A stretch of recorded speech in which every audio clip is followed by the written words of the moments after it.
Kabayatan na pito ang pamilya itili ti San Nicolas na ipayan ni Tinasapa a regalo. Oy, Merry Christmas! Kita kay amin na po! Vitali ka natin, Idol Lawrence. IFM News. IFM News. Lokal.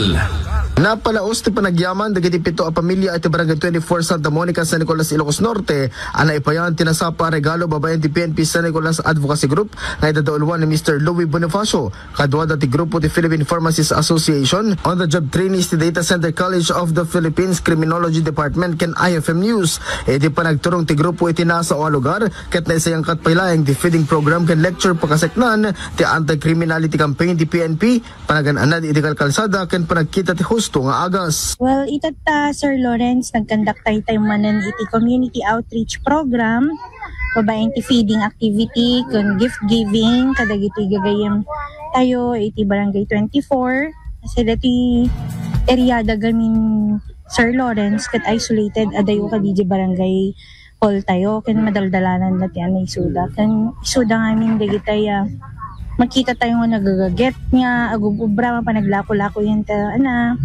kasi so may baga tayong underprivileged families.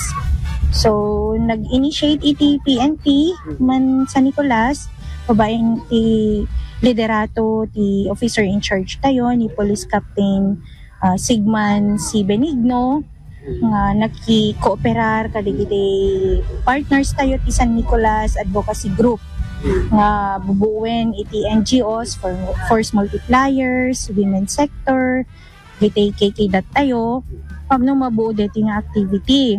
Istamet nagkandak ni TFJ God Section Pi nga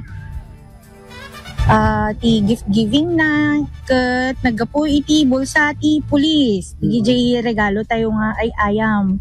So DJ at the same time, nagkandak tayo pa iti information dissemination against iti abuso, digiti klase iti abuso nga ma-experience iti babae kan digiti uping. Kabayatan na ket nagyaman iti maysa naganak iti daytoy a programa ti PNP. Mayat dati lubrada kenyami no mayatan digiti ubing isda.